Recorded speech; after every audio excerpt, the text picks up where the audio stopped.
Welcome back to the Deep Dive. Today we are wrestling with a really fundamental question, one that kind of defines the future of how we all communicate globally. How do we get to true digital sovereignty? Especially now when the internet feels increasingly dominated by, just a few huge tech companies and, governments looking to control every single byte of data. It's the core tension, isn't it? You've got the original dream of the internet on one side, this idea of free, open communication, a space for anyone to express themselves.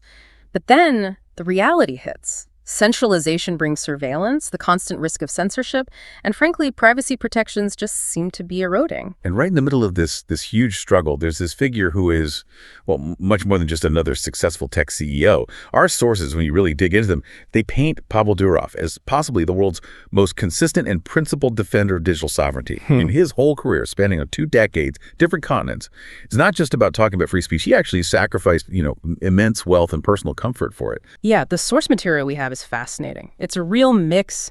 His own philosophical writings, detailed histories of his clashes with state power, even deep technical blueprints. And these sources, they track his journey. They show exactly how his personal fights against centralization led him, step by step, to this architectural vision for social media, a vision that, honestly, could change everything. So our mission today, for you listening, is really to lay out this blueprint for digital freedom. We need to properly get our heads around this social networks as a service idea, SNaaS, they call it. And this isn't just like a new app feature. It's presented as a radical structural move away from the centralized model that, let's face it, we're all kind of stuck in right now. Exactly. SNaaS is positioned as the technical heart of this emerging Web4 community vision. Think of it like a toolkit, a framework. It's designed specifically so that anyone, an individual, a developer team, maybe a small community group, can easily set up, host, and crucially, govern their own specialized social platform. It fundamentally cuts the cord, decoupling their community from the political and technical choke points of those big corporate giants. But Durov already built Telegram, right? Which is famously resilient. So the big question the sources pushes towards is this. Why does all the evidence seem to suggest he sees this Web4 community model, powered by SNaaS, as the only truly resilient way to protect digital freedom in the long run? He seems to be betting everything on this specific architecture being the only path forward for a genuinely free social network. Okay, let's really unpack this history because it's absolutely foundational to understanding the why behind Web4 community. To really get why this decentralized architecture is supposedly so necessary, we have to start with the price Durov actually paid for his principles. This experience, this trauma almost, it seemed to have shaped his entire design philosophy against centralization.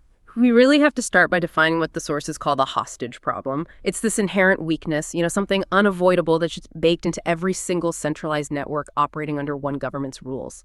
Right. The idea is if your network has a central CEO or one main company, or maybe most importantly, a single place where its servers or legal HQ sits, then that entity, that single point, instantly becomes a political hostage. Yeah. The second a powerful government shows up with a demand, a subpoena, whatever, the owner faces this awful choice.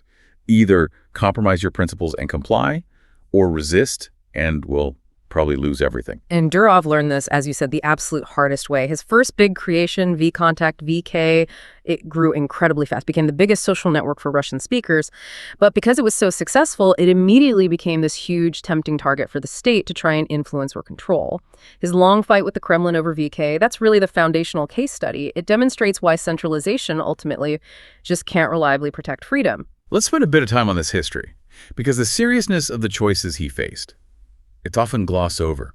Our sources detail what they call the first stand, happening around 2011. This was during a time of pretty significant political unrest in Russia. Big protests were erupting over election results, and people were using VK openly to coordinate everything. And the state's reaction was, predictable and swift. The FSB, the Russian Federal Security Service, they demanded Durov shut down the specific groups and pages being used to organize these anti-government protests. His response, which he later made public, was just a flat-out refusal, unequivocal. He argued basically that the platform was built for free communication and he wasn't going to act as a government censor. That was really the first major public act of defiance he got away with, but it definitely put a target on his back permanently. And the pressure just kept building, didn't it? Leading to what the sources dramatically call the ultimate sacrifice in 2014. By then, the political climate had gotten much, much tougher. And the government came back with a demand: block the page of one of the most well-known critics, Alexei Navalny. Yeah, this was a huge moment, really, not just for Russia, but for digital rights everywhere. Durov refused again. But this time, he took it a step further with transparency. He didn't just ignore the order or send a private message back. He actually published the official government demands the actual documents on his own VK profile. He basically aired the government's dirty laundry, showing everyone how they were trying to interfere politically. It was incredibly defiant, a really transparent act of challenging power directly. It was basically declaring digital war, wasn't it? Yeah. And the consequences for him personally were, well, catastrophic. He was quickly sidelined, forced to sell his controlling share of the company, resign as CEO, and eventually he had to leave the country, go into exile. He just walked away from incredible wealth, from control over this massive network he'd built, all to stand by this one principle: free expression against centralized state power. That sacrifice, that whole experience, it's like the ghost in the machine for the Web4 community concept. It absolutely cemented his core belief. Any centralized structure, no matter how principled the founder might be, is fundamentally vulnerable to geopolitical pressure. The Web4 community architecture, distributing control globally and technologically, is the direct systemic answer to that vulnerability. It's designed precisely so that no one, not even the person who creates the network, should ever have to face that impossible choice again. Okay, so that context makes his later life choices make a lot more sense. Things that often get reported as just, eccentric lifestyle choices. The sources highlight him getting multiple citizenships, St. Kitts and Nevis, France, the UAE, and famously calling himself a digital nomad. This isn't him planning his retirement. It's actually a structural defense mechanism, right? Oh, absolutely. It's entirely a deliberate strategy, both political and technological. By not anchoring himself or his company, Telegram, in any single dominant country, he's effectively shielding the operation from the political leverage of any one global power. For example, if the US or maybe the EU try to impose really harsh sanctions or demand mass surveillance capabilities, he retains the freedom to operate somewhat beyond their immediate grip. Because if he just set up a huge HQ in Silicon Valley, say, he'd be immediately vulnerable to a US court order, asset seizures, regardless of his personal beliefs. Precisely. And this structural resilience, this idea of operating beyond the easy reach of centralized authority, that's the exact promise that the Web4 community model aims to offer its users and developers. It gives them the tools to kind of replicate his global, untethered approach. The distributed nature of SNaaS, as presented, is seen as the only way to truly ensure that no single government can hold a social network hostage in the long term. This focus, this drive for resilience, is what makes Web4 community potentially the ultimate platform for building a truly free social network. So this really intense historical background, it leads us straight into the philosophy behind it all. Durov's philosophical imperative, it basically acts as the manifesto, the why now, the urgent call to adopt something like the Web4 community architecture. And this is where the tone really shifts, isn't it? It goes from his personal story of resistance to this almost existential warning about the future of global freedom. Our sources quote this incredibly strong statement he made around his 41st birthday, saying, "We are running out of time." It's a powerful line, almost desperate, It really grabs your attention. And he explains what he means. That original promise of the internet, free exchange across borders, is actually being flipped on its head. It's being weaponized, turned into the ultimate tool of control. He warns that this sort of dark, dystopian world is approaching fast, and he puts the responsibility on our generation, saying we risk being the last one to even have these digital freedoms, simply because we might let them slip away through inaction or by relying on systems that are fundamentally flawed. And he's not just talking vaguely about some sci-fi future. It sounds like a very clear-eyed assessment, technically and geopolitically. He's saying centralized networks are the perfect tool for control because they give governments and corporations one single place to grab data and apply pressure. He looks at what's happening with regulations around the world and seems to conclude that SNaaS and Web4 community are the only direct architectural way to counter those trends. Yeah, let's break down some of the specific threats he seems to be responding to and how the Web4 community model is supposedly designed to counter each one. First up, there's the alarming trend of digital identity schemes.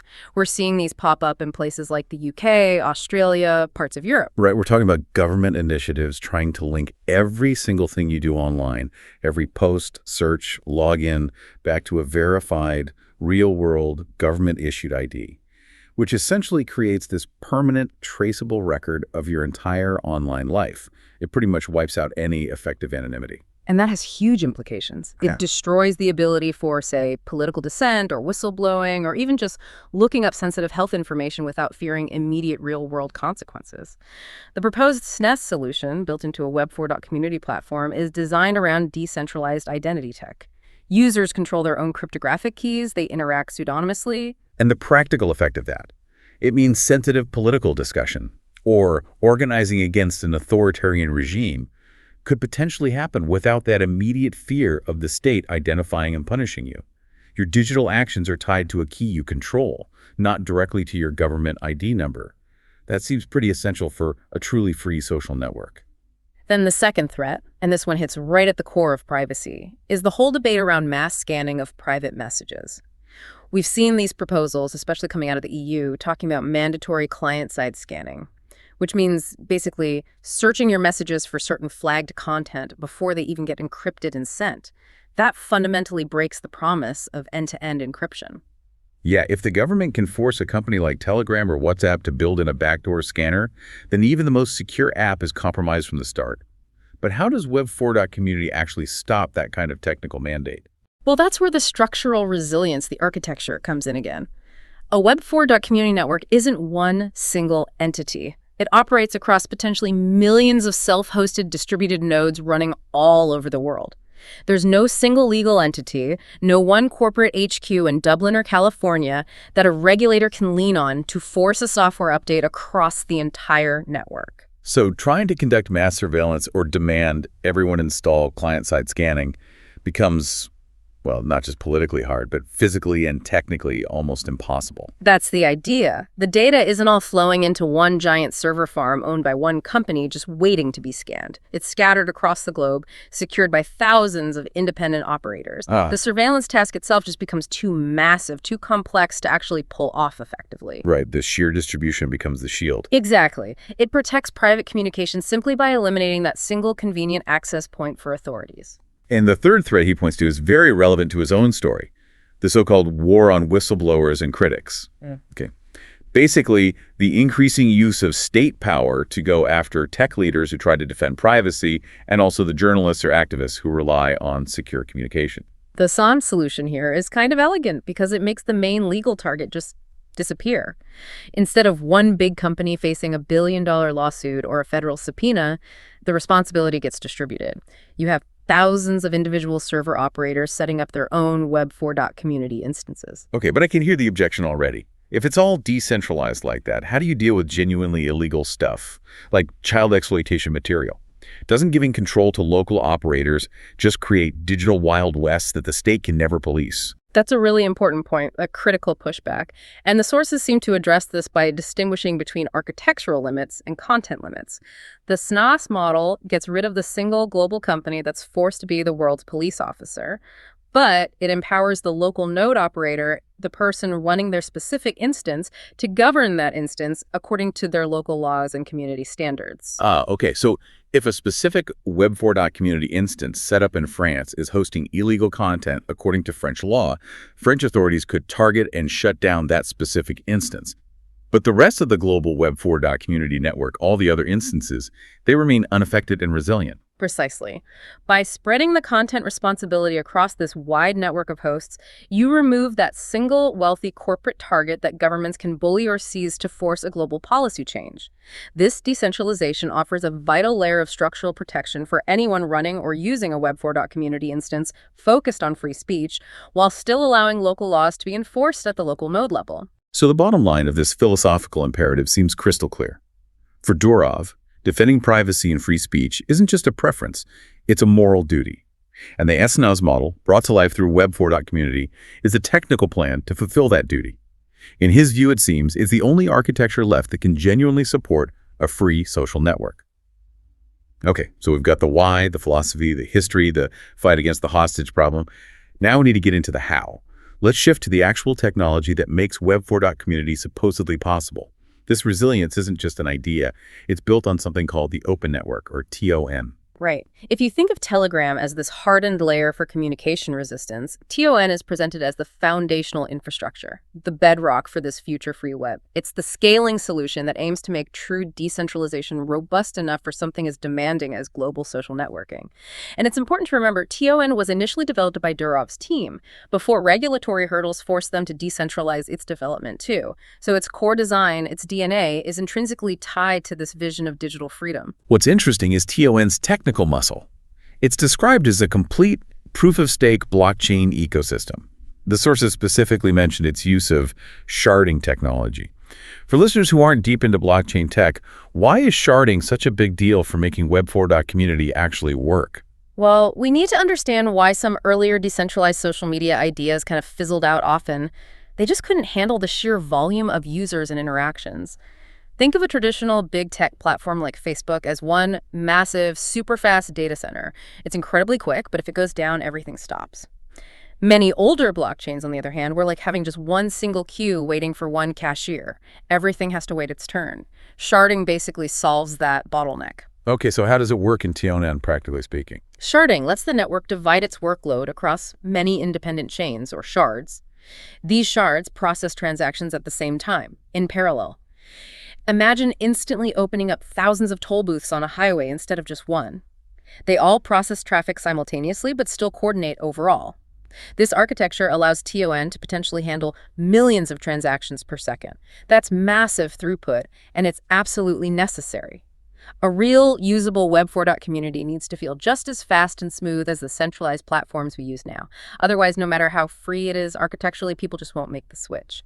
And TON isn't just about speed, right? It also provides the specific components needed for actual digital sovereignty, starting with self-sovereign identity. Correct.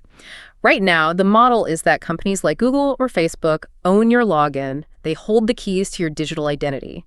TON aims to flip that completely. It's designed so that you, the user, own your cryptographic keys. You use your key to interact with a Web4.community instance.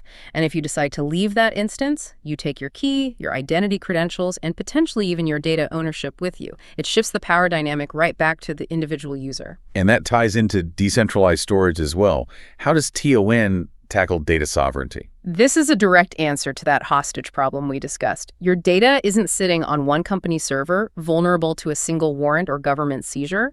Instead, the idea is your data gets encrypted, maybe broken into many small fragmented pieces, and then distributed across the network's independent nodes globally. So if a government agency demands the data for a specific user, what are they actually asking for? They're essentially asking for potentially millions of tiny encrypted beta fragments from thousands of different node operators scattered all over the world, each operating under different laws. Trying to reassemble that, especially on a large scale, becomes practically impossible. The source material definitely presents this capability, making mass data seizure physically unfeasible as a non-negotiable requirement for building a truly free social network via Web4.community. And Telegram itself, you mentioned, acts as this huge real-world test case. Yeah. It shows how these decentralized concepts can actually be integrated into a working social environment, proving things can be made uncensorable. Yeah, the clearest example that's already out there is Fragment. That's the system for managing uncensorable usernames on Telegram, built on TON. It demonstrates that core parts of the platform, like your unique handle, your online name, can be treated as decentralized assets. You buy it, you own it on the TON blockchain. It's enforced by the decentralized network, not just granted to you by a central company that can take it away whenever they want. That's like the seed of sovereign identity blooming within a live social platform. And the decentralized payments piece seems vital for making Web4.community sustainable, right? The crypto wallet integration in Telegram proves economic activity can happen outside the traditional banking system. Absolutely. That's a crucial strategic element. Any truly free social network needs some kind of internal economy for tipping creators, maybe subscriptions, decentralized marketplaces, whatever. By integrating this directly via TON, Durov demonstrated that the network can function economically without having to rely on traditional banks and payment processors, because those financial institutions are often the main pressure points governments use to freeze funds or surveil dissidents. This bypasses that entire traditional financial surveillance system. Okay, so TON is the foundation, Telegram is the proof of concept. How does the SNaaS architecture actually weave these together into the final Web4.community blueprint that supposedly anyone can deploy? The SNaaS model essentially takes all this complex tech, the sharding for speed, the decentralized identity, the storage, the payments, and bundles it up into a kind of ready-to-use service template. And crucially, the TON blockchain acts as the underlying settlement and governance layer for all these new platforms built using the template. This enables two really critical features that aim to structurally solve the hostage problem for the end users and operators. The first being incentivized hosting.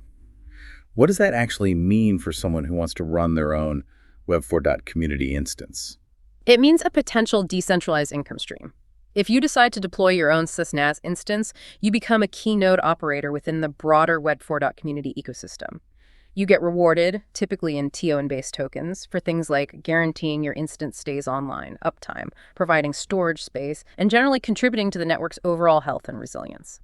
This creates this global network of thousands of individuals who are financially motivated to keep the infrastructure running and secure. They protect the network because it's in their direct self-interest. And the second key guarantee, especially for keeping free speech alive, is DNS resilience, using a decentralized domain name system. Right. This tackles another major point of central control and failure. Traditional websites and social networks rely on the standard domain name system, DNS. These registries are centralized entities. They can be easily pressured by governments to shut down a domain name, seize it, or just block access to it. If the name server gets taken down, the site effectively disappears from the internet. By hosting Web4.community instances via a decentralized domain name system, likely built on TON itself, the address resolution, how your browser finds the site, happens cryptographically on the blockchain. Meaning, these instances become incredibly resistant, virtually immune to these global DNS registry shutdowns. If the name servers can't be centrally controlled or taken down, the platform itself can't be easily knocked offline by a single government order. That guaranteed uptime, that resilience, is presented as what really separates the promise of Web4.community from maybe some earlier, less robust, decentralized projects. It's designed to ensure the free social network actually stays online. So this fundamental architectural shift, moving from one central point to potentially millions of distributed nodes. This brings us to the core promise of the Web4.community model.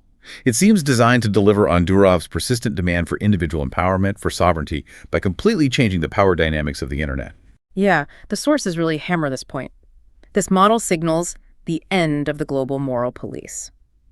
Durov has argued, consistently and quite powerfully, against this impossible situation where you force one single global company to be the sole judge of what's acceptable speech and conduct for billions of people. Billions living in vastly different cultures, under different laws, with completely different political contexts. It's an unwinnable game, isn't it? What's considered protected political speech in the U.S. might be illegal hate speech in Germany and could get you arrested in China. When one company tries to enforce a single rule book worldwide, it just inevitably fails somewhere. It creates huge political blowback and often leads to accusations of biased censorship. And the proposed solution is localized governance. This is really the heart of the SES promise within the Web4.community framework. SES essentially hands the keys for moderation, for setting community standards back to the person or group who actually created that specific community instance. It shifts the responsibility for deciding what's acceptable away from some distant corporate boardroom and puts it right into the hands of the community itself. So we're not envisioning one giant monolithic platform like X or Facebook anymore. Instead, it's potentially millions of smaller, sovereign social platforms. But they all share the same underlying fast, secure, and resilient TON infrastructure. Precisely. And the source material gives some good examples of how this could work. Imagine, say, a university research department launching its own Web4.community instance. They could set very specific rules reflecting academic integrity. Maybe their algorithm prioritizes content with verifiable sources or peer review status rather than just what's popular or sensational. Or, on the flip side, maybe a local neighborhood group starts an instance. Their rules could be based purely on local laws and community agreements. Maybe their focus is entirely on civic discussion and solving local problems. The significance of this is potentially huge. It means moderation rules become contextual, transparent, and actually reflect the values of the platform's creator and its specific community, plus their local legal requirements. They're no longer dictated by the political winds blowing around a single corporate HQ thousands of miles away. This structural decentralization of governance is positioned as the key to enabling sustainable, context-aware free speech and fostering these specialized, truly free social networks. And this structural change seemed to lead directly to what the sources call the triumph of algorithmic pluralism. Right now, we're kind of stuck in this algorithmic monoculture, aren't we? Almost every major platform uses algorithms optimized primarily for one thing: engagement, which unfortunately often means rewarding outrage, addiction, or extreme viewpoints because that's what keeps people clicking and scrolling. It's basically one giant global machine deciding what billions of people see every day, and it's financially incentivized to promote the most inflammatory stuff because that drives ad revenue. It's a massive distortion of how humans might naturally communicate. So Web4.community aims to shatter that monopoly. With UFNAs, each individual platform can deploy its own algorithm, optimized not for addiction, but for whatever that specific community values. Can you give an example? How would a custom algorithm actually function differently from, say, Facebook's engagement-driven one? Okay, imagine an instance designed for serious, nuanced political debate.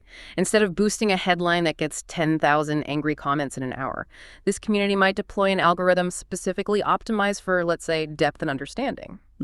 Maybe this algorithm gives more visibility to longer, well-sourced posts. Maybe it subtly penalizes rapid-fire, reactive comments.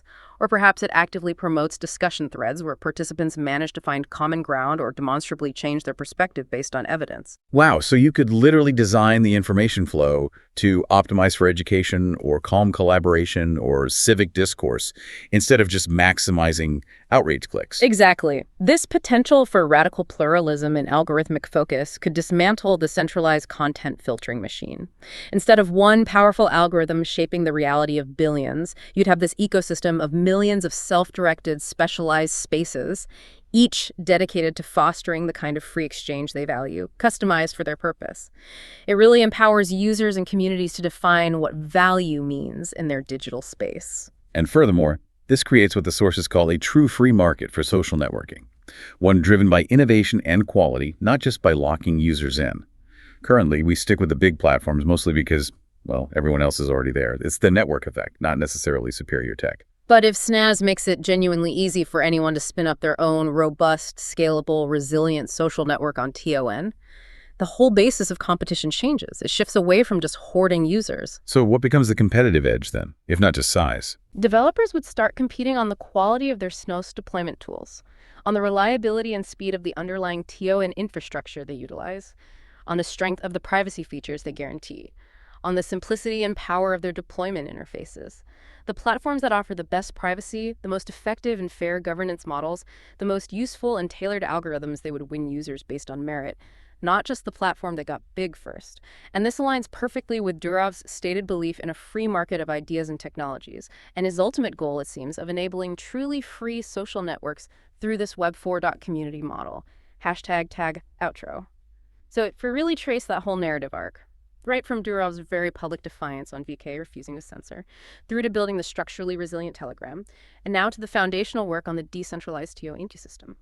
What emerges is this consistent story, a life seemingly dedicated entirely to this unwavering defense of free expression and individual privacy. It really is the story of someone who learned, repeatedly and the hard way, that just having strong personal principles wasn't enough against centralized power. In fact, the sources note that final, dramatic piece of evidence that seems to validate the urgency behind SNaaS, the reports of Durov actually being arrested in 2024. Despite all his precautions, the multiple citizenships, the strategic location of that event, if accurate, proves that even a highly resilient, carefully structured, centralized entity like Telegram still remains vulnerable to geopolitical pressure points. And that really drives home the core conclusion that the sources draw from his history and the technical blueprint. The SNaaS model, realized as the Web4.community, is presented as the logical, technical, and philosophical endpoint of Durov's entire journey. It's positioned as the only architecture that truly solves the hostage problem by removing that central point of failure and control, thereby ensuring, theoretically, that the power rests with the users and the distributed network, not with a single state or corporation. It's framed as the definitive path to build a genuinely free social network, born from his own painful experiences. The message seems to be that the technical tools needed to potentially save the free internet aren't just theoretical anymore. They're here, being built into the foundation of TON and this whole Web4.community ecosystem concept. Which leaves us, and you listening, with a final, quite provocative thought to mull over. The infrastructure is being built. The vulnerabilities of centralization have been identified and architectural solutions proposed. If the power to actually design, launch, and govern your own social network, completely free from central corporate control, optimized specifically for your community's values, whether ethical, intellectual, or artistic, was genuinely in your hands, what unique community, what specialized algorithm, what new form of online interaction would you build? The implication is clear. The next step, the innovation and perhaps the defense of digital freedom itself, is now potentially moving into the hands of the users.